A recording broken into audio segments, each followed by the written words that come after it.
구약성경 예레미야가 3장 19절부터 23절입니다.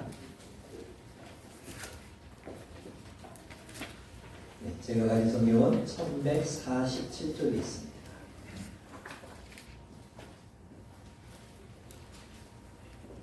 우리 같이 한 목소리로 합독하겠습니다. 내 고초와 재난도 습과 남집을 기억하소서. 내 마음이 그것을 기억하고 내가 낙심이 되오나 이것을 내가 내 마음에 담아 두었더니 그것이 오히려 나의 소망이 되었사오니 여호와의 인자와 긍휼이 무궁하심으로 우리가 진멸되지 아니함이니이다. 이것들이 아침마다 새로우니 주의 성실하심이 크시도소이다. 아멘. 오늘 제목은 여호와께 소망을 두며. 여러분, 어떻게 보면 오늘이 코로나19 사태의 중요한 분기점입니다. 자가격리에 들어갔던 신천지 사람들이 이제 자가격리가 해제되고 자유롭게 활동할 수 있는 그런 날이기 때문입니다. 물론 신천지가 정확한 명단을 주지 않아서 이제는 이 사태가 어떻게 될지는 상당히 큰 그런 전환점이 될 수 있는 날이기도 합니다. 지금까지 우리가 방역 보호하고 예방 차원에서 많이 이렇게 정부나 관계자들 또 의사, 간호사 많이 수고하고 했었잖아요. 근데 이것이 이제는 뭐로 바뀌냐면 대유행으로 바뀔 수도 있다는 거예요. 이제 대유행이 돼버리면 지금처럼 하는 일들을 다 중단하고 이제 환자가 속출하면 병원에 가서 빨리 치료를 받아야 할 그런 상황으로 바뀔 수도 있는 겁니다. 마치 뭐가 똑같냐면 이제 계절마다 이제 감기, 그렇죠? 감기가 발생되고 내가 감기에 들면 뭐 해야 돼요? 약 먹거나 병원 가서 치료받듯이 그런 상황으로 바뀔 수도 있는 날입니다. 여러분, 한 주간 들려오는 소식을 이렇게 들어보면서 여러분은 어떻게 살았습니까? 한 목회자의 그 회개 기도문이 인터넷이나 SNS를 통해서 올라와 있잖아요. 우리 교회도 밴드에 올렸는데요. 그걸 보면서 정말 우리가 너무나 일상적으로 모여서 드리는 예배가 얼마나 소중한가 그것을 많이 느끼는 그런 한 주간이었습니다. 자, 오늘은 예레미야 애가를 통하여서 이런 상황 속에서 성도는 어떤 자세, 즉 어떤 태도를 가져야 하는가를 한번 같이 고민해 보려고 합니다. 여러분, 예레미야 애가는 5장으로 되어 있습니다. 짧은 성경이죠. 자, 근데 보니까 3장을 제외한, 오늘 우리가 보고 있는 이 3장을 제외하고는 모두 22절씩 이렇게 기록하고 있는 그런 성경입니다. 자, 히브리어 성경, 특별히 히브리어로 되어 있는 독특한 그런 표현 방법이 예레미야 애가에 있는데요. 히브리어 알파벳대로 순서대로 이렇게 기록한, 즉 답관체라고 하는 이 형식이 1장, 2장, 4장에 되어 있습니다. 근데 5장은 그 순서대로 안 되어 있어요. 그냥 자유롭게 이렇게 했고요. 자, 우리가 보고 있는 이 3장은 66절로 되어 있습니다. 그럼 이거는 좀 다른 건가? 그렇진 않습니다. 이것도 알파벳 순서로 되어 있지만 이 한 나라가 3년씩 중복 반복되면서 이렇게 기록하고 있는 성경입니다. 자, 그렇게 보면 여러분 깨닫죠? 히브리어 알파벳은 22개구나. 자, 예레미야 애가는 예루살렘이 특별히 바벨론에 의해서 멸망되었을 때 그것을 보고 기록한 성경이에요. 그래서 BC 586년에서 585년 사이에 이스라엘 땅에서 기록한 것이 아니라 애굽 땅에서 기록한 책이 아닌가 이렇게 보고 있습니다. 나라의 패망을 바라보면서 또 죄악으로 말미암아 하나님 앞에 회개해야 한다는 그런 마음들을 시적인 표현으로 애절하게 기록하고 있는 성경이 예레미야 애가입니다. 여러분, 과거에 일어난 이 사건들, 그 아픔들, 비극들을 교훈삼아 하나님을 믿는 신앙으로 돌아올 때 하나님께서 우리의 삶, 즉 우리의 미래를 회복해 하실 것임을 이 예레미야 애가는 우리에게 말해주고 있습니다. 왜냐하면 역사는 직선, 즉 시작이 있으면 끝이 있지만 역사 가운데서 일어나는 사건들은 계속해서 반복하고 있습니다. 우리가 이 사실을, 이 역사가 주는 교훈을 외면하거나 무시하면 우리가 보십시오. 역사 가운데 그 민족이 사라지거나 어려운 가운데 있는 것들을 우리가 잘 알 것입니다. 이번 코로나19 사태를 바라보면서 성도는 어떤 태도, 어떤 자세를 가져야 합니까? 이렇게 힘들고 어렵다는 이 상황 속에서 우리는 하루하루의 삶을 어떻게 준비하며 또 미래를 새롭게 계획할 것인가 해서 같이 이 본문을 가지고 생각해 보려고 합니다. 첫 번째, 여호와께 소망을 두면 우리 한번 같이 읽겠습니다. 지난날의 고통을 호소할 수 있습니다.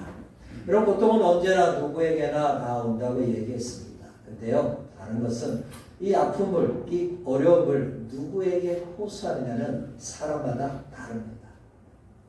예레미야 선지자는 지금 누구에게 이것을 호소하고 있는지 우리 19절 다시 한번 읽겠습니다. 19절입니다. 내 고초와 재난, 곧 쑥과 담점을 기억하소서. 아멘. 여러분, 나라를 잃은 백성들의 마음이 어떨까요? 이스라엘도 우리나라와 같이 나라가 망하는 그런 역사를 가지고 있습니다. 물론 예레미야의 이 개인적인 그런 감성을 표현했지만 여기에서 말하는 나는 예레미야입니다. 그러나 그것으로 끝나지 않습니다. 바로 고통당한 이스라엘 백성들, 자기 동포들을 담고 있습니다. 더 나아가서는 이 시대에 힘들고 어려운 가운데 있는 성도들을 의미하기도 합니다. 자, 그렇다면 이것을 우리가 성숙한 성도의 자세를 보게 되죠. 민족의 고통을 바라보고 있는 성숙한 성도의 자세, 그 고통이 바로 뭡니까? 자기의 고통이라는 거예요. 나라가 힘들고 어려울 때 그것을 외면하지 않고 그것을 나의 아픔, 나의 고통으로 바라보는 것이 성숙한 성도의 자세라는 거죠. 여러분, 바울 사도도 그랬습니다. 로마서 11장에 보면 자신의 나라를 생각하는 그 마음이 어떠한가를 우리에게 보여주고 있는데요. 1절 한번 읽어보겠습니다. 로마서 11장 1절입니다. 그러므로 내가 말하노니 하나님이 자기 백성을 보내셨느냐? 그럴 수 없느니라. 나도 이스라엘이요 아브라함의 씨에서 난 자요 베냐민 지파라. 아멘. 그럼 자기 고국을 향한 그 마음이 로마서 11장에 보면 담겨져 있는 겁니다. 여러분, 믿음의 선배들도 마찬가지였습니다. 어려운 상황에 처할 때마다 비방하고 조롱하고 탓하는 자들도 있었지만 성도는 그렇게 하는 것이 아닙니다. 10명의 믿음 없는 정탐꾼들의 보고를 들은 대다수의 이스라엘 백성들의 반응을 보십시오. 뭐하고 있습니까? 원망합니다. 불평합니다. 심지어는 돌을 들어서 모세와 그 믿음의 사람들을 치려고 했을 때 하나님의 영광이 회막 가운데 나타납니다. 그것이 민수기 14장인데요. 오늘 우리가 볼 것은 민수기 14장 11절과 12절입니다. 우리 한번 같이 읽겠습니다. 여호와께서 모세에게 이르시되 이 백성이 어느 때까지 나를 멸시하리라. 내가 그들 중에 많은 이적을 행하였으나 어느 때까지 나를 믿지 않겠느냐. 내가 전적으로 그들을 쳐서 멸하고 내게 그들보다 크고 강한 나라를 이루게 하리라. 아멘. 하나님이 도저히 이제는 참다가 참지 못해서 뭐 하겠어요? 여기 다 쓸어버리고 모세 너를 통해서 크고 새로운 민족을 이루겠다 이렇게 말씀하시자 모세가 어떻게 반응합니까? 하나님 앞에 간절히 기도합니다. 하나님의 영광, 하나님의 이름, 하나님의 명성을 위해서 또 이방인들이 이들을 인도할 힘이 없기 때문에 광야에서 죽였다는 그 조롱소리, 비방소리를 듣지 않기 위해서 하나님 진노를 멈춰 주십시오.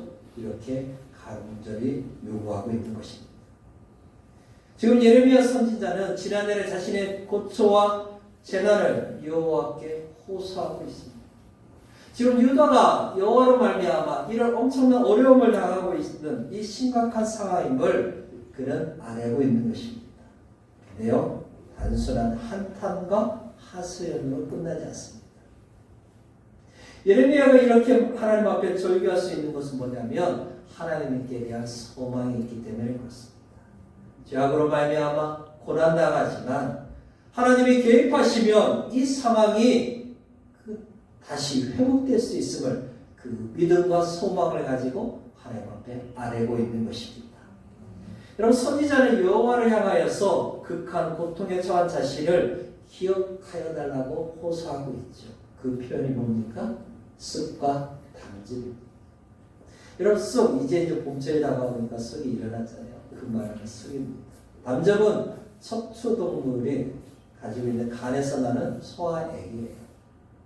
여러분 쓱과 담즙은 뭐예요? 아주 쓴맛을 표현해주고 있는 단어입니다.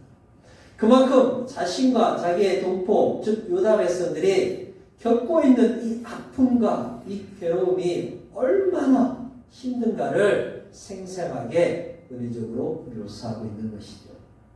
우리가 주목해야 할 것은 뭐라고 했습니까? 예레미야는 자신이 당하고 있는 이 아픔, 나라의 이런 이 고통을 누구에게 호소하고 있습니까? 사람이 아닌 여호와 하나님이십니다. 그리스도인 저와 여러분도 똑같습니다. 우리가 어렵고 힘들 때 우리는 누구에게 이것을 호소해야 하나요? 여호와 하나님이에요. 사람이 아니라는 거예요. 여러분 사람의 위로 이 시절입니다. 그 사람은 우리에게 답을 줄 수가 없습니다. 여러분 힘들고 어려울 때, 절망적인 상황일 때 우리를 구원하실 분은 여호와 하나님 한 분밖에 없는 것입니다. 지금 이 사태에서 우리를 건지실 분도 여호와 하나님 한 분이십니다. 여러분 이 사실을 기억하며 하나님께 지금의 상황을 호소하는 저와 여러분이 되기를 소망합니다. 그래서 선지자는 19절 하반절에 기억하소서 이렇게 말하고 있는 거예요. 여러분 기억이 단지 뭡니까? 들은 또 보고 있는 사건에 대한 기억을 말하는 것이 아니에요. 바로 이 기억하다는 것은 그에 맞는 적절한 행동을 하소서 이런 의미를 담겨져 있는 겁니다. 여러분 하나님께 무엇을 기억해달라고 지금 요구하고 있습니까? 언약의 하나님, 자기의 백성을 구원하시고 보존하시는 그 하나님이심을 기억해달라고 말하고 있는 거예요. 절망적인 상황이지만 하나님 약속이 하나님 기억하셔서 우리를 건져주셔서 이렇게 호소하고 있는 겁니다. 사랑하는 여러분, 삶에는 고난이 있다고 했습니다. 나라가 망하는 어려움, 고초와 재난을 겪을 수 있습니다. 역사의 교훈을 외면하면 일제강점기의 아픔, 6.25의 슬픔, 독재자로 인한 그 어려움을 또다시 겪을 수도 있습니다. 그 괴로움을 누구에게 호소해야 합니다. 아무 힘도 없고 도울 힘이 없는 사람이나 우상이 아닙니다. 역사를 주관하시고 다스리시는 여호와 하나님, 나의 도움이 여호와께 있음을 알고 그분께 호소하여서 속히 구원해달라고 기도하시는 저와 여러분이 되시기를 주님의 이름으로 축복합니다. 네, 두 번째 여호와께 소망을 두며 우리 같이 읽겠습니다. 진멸되지 않는 희망을 가지게 됩니다. 아멘. 여러분 예레미야는 고초와 재난을 인정했습니다. 그런데 그것을 묵상하면서 그는 드디어 새로운 희망을 가지게 됩니다. 그것이 20절로부터 22절인데요. 우리 한번 다시 읽겠습니다. 내 마음이 그것을 기억하고 내가 낙심이 되오나 그것을 내가 내 마음에 담아두었더니 그것이 오히려 나의 소망이 되었사오니 여호와의 인자와 긍휼이 무궁하심으로 우리가 진멸되지 아니함이니이다. 아멘. 자, 선지자의 마음이 어떤가는 20절에 나와 있어요. 나라의 패망을 바라보고 있는 선지자. 그 마음에 암울함으로 인해서 낙심된 상태입니다. 여러분 나라가 망했는데 그것을 바라보고 우리 괜찮습니다. 이렇게 말할 수 있는 사람이 누가 있겠습니까? 그러나 낙심으로 끝나서는 안 됩니다. 그것이 절망으로 이어져서는 안 됩니다.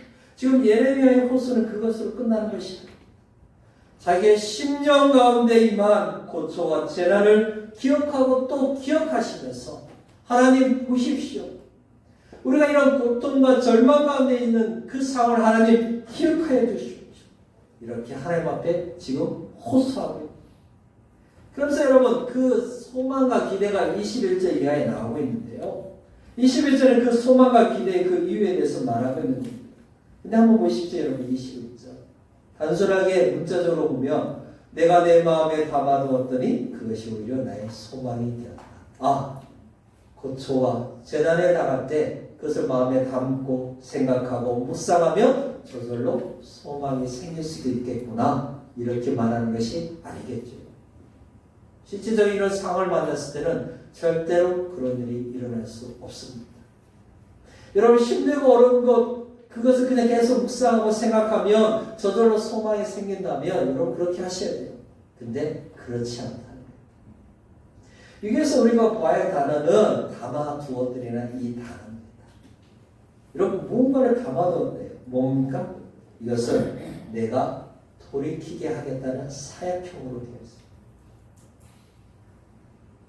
이 말은 뭐냐면 고통과 고난과 절망의 상황이지만 의도적으로 이제 다 뭐 하겠다요? 하나님께 나의 소망을 두겠다는 결심입니다. 어렵고 힘들지만 여호와의 인자와 긍휼의 무궁하심을 알았기 때문에 선지자는 뭐 하겠다고요? 하나님께 소망을 두겠습니다. 이런 고백입니다.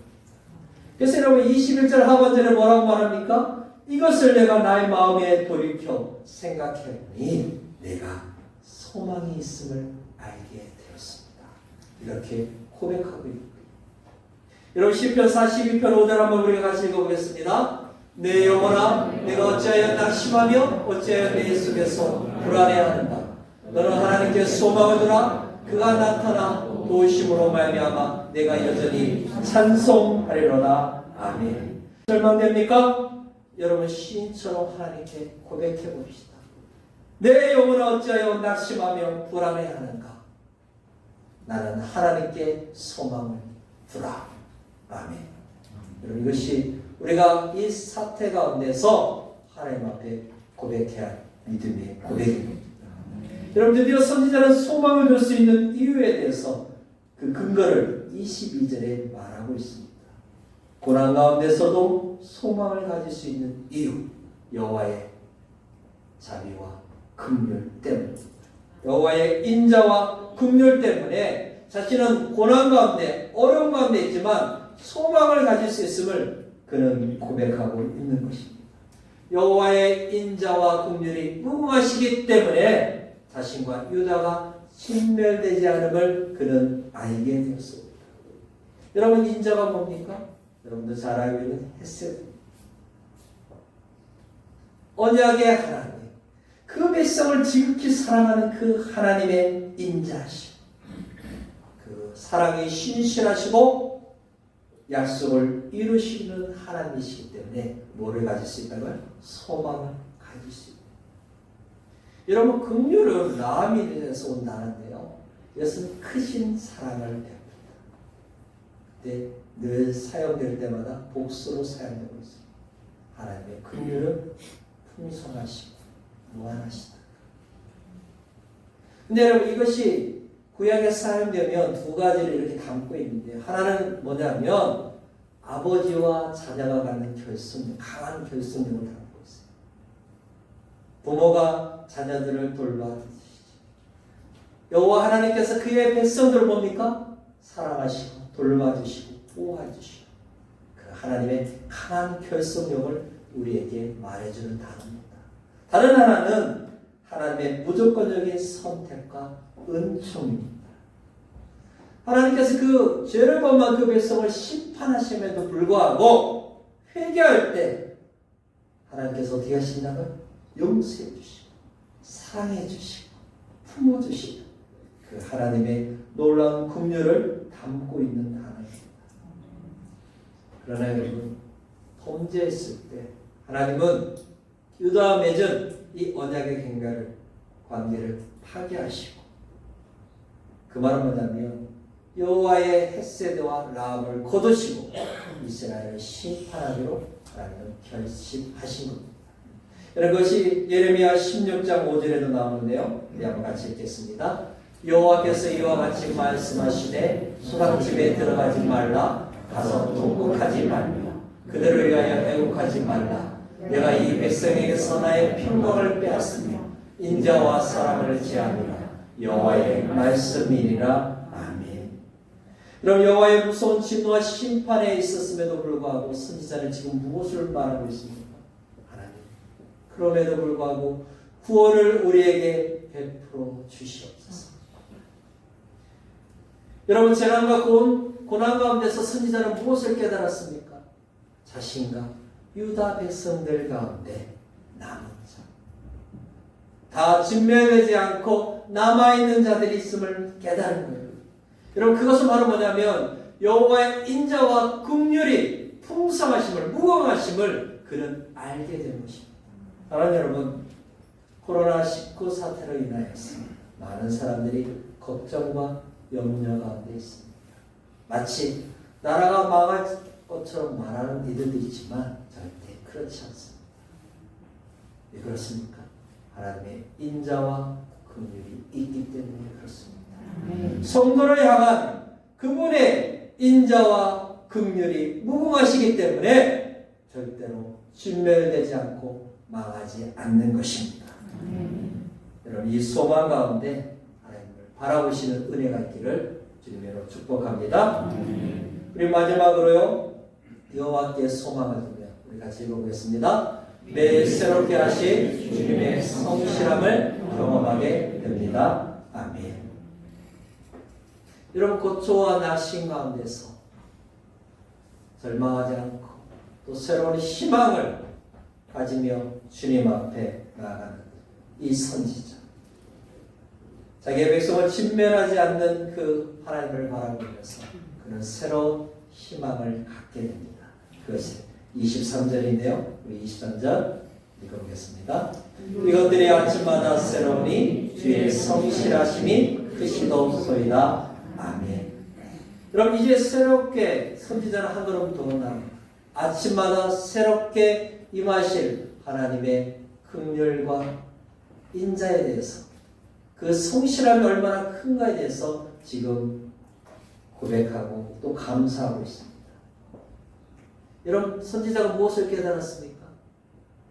진노와 고통 가운데서도 우리에게 부어주시는 그분의 인자와 긍휼의 무궁하심, 그 풍성하심을 깨닫고 이제 그는 새로운 소망을 가지고 아침을 맞이하게 됨을 고백하고 있는 거예요. 마치 다윗이 원수로 인하여서 절망과 어려움에 빠졌을 때, 정말 제대로 잠을 자지 못하고 뜬 눈으로 밤을 지새웠을 때, 거의 탈진한 상태에 있었을 때, 아무런 소망이 보이지 않았을 때도 여호와의 도심으로 말미암아 새로운 희망과 구원을 경험했던 것과 비슷한 것입니다. 그래서 시편 3편 1절과 2절, 5절, 6절은 우리에게 이렇게 말하고 있습니다. 우리 한번 읽어보겠습니다. 여호와여 나의 대적이 어찌 그리 많은지요. 일어나 나를 치는 자가 많으니까. 많은 사람이 나를 대적하여 말하기를 그러나 하나님께 구원을 받지 못한다 나이다 셀라. 내가 누워 자고 깨었으니 여호와께서 나를 붙드시미로다.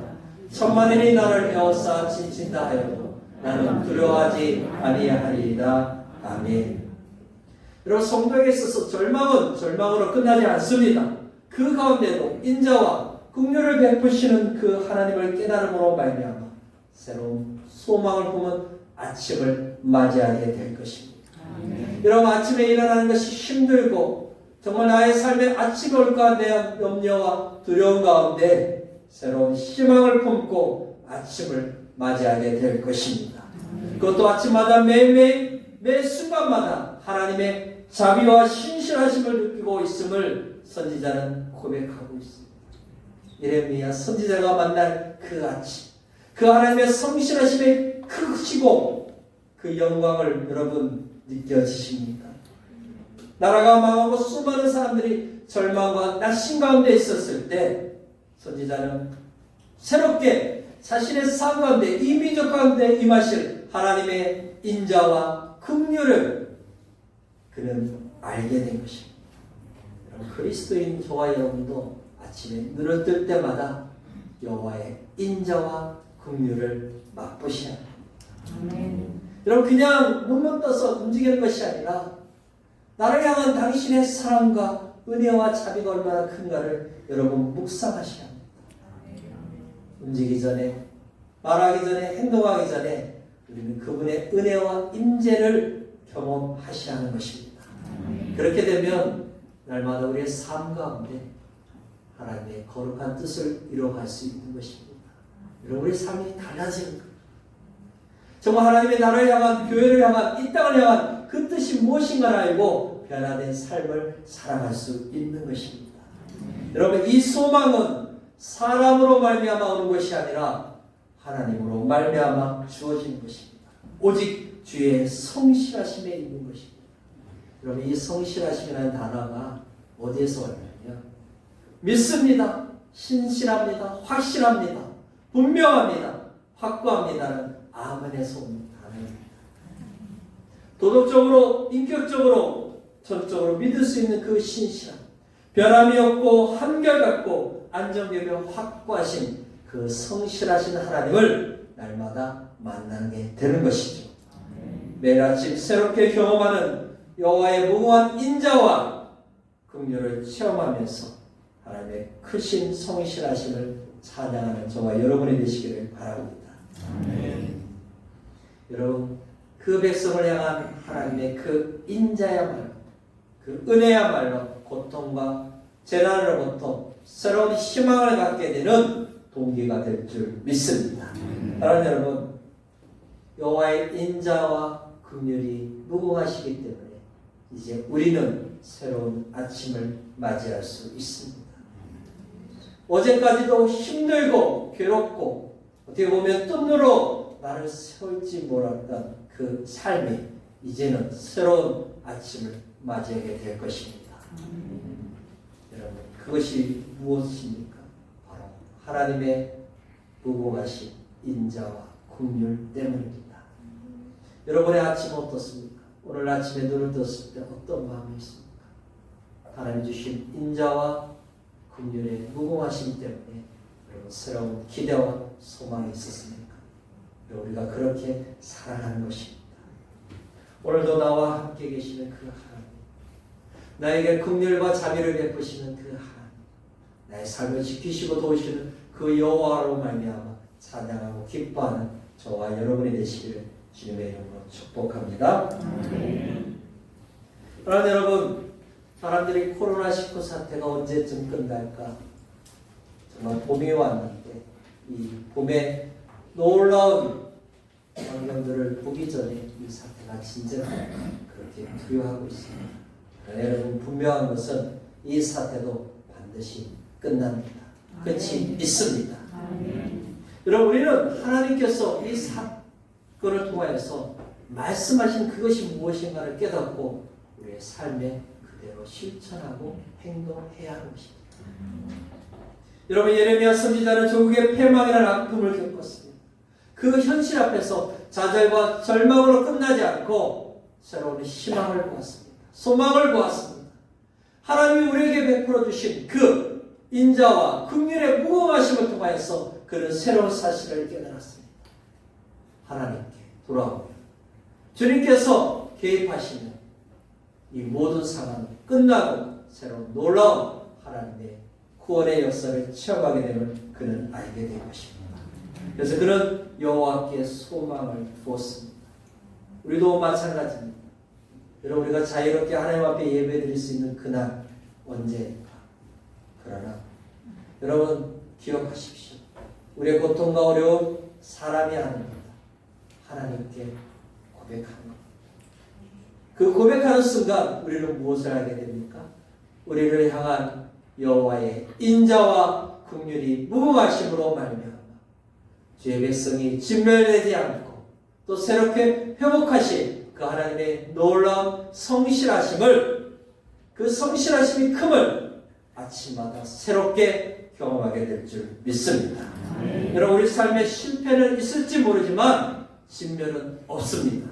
잠깐의 낙심과 절망은 있어도 주님이 주시는 새로운 소망을 우리가 붙들게 되는 것입니다.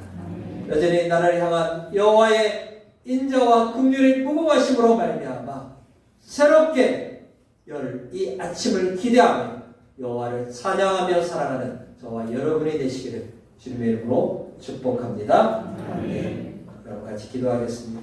하나님, 지금 어려운 가운데 우리가 해야 할 것을 주님 앞에 우리의 이 어려움을 고백합니다.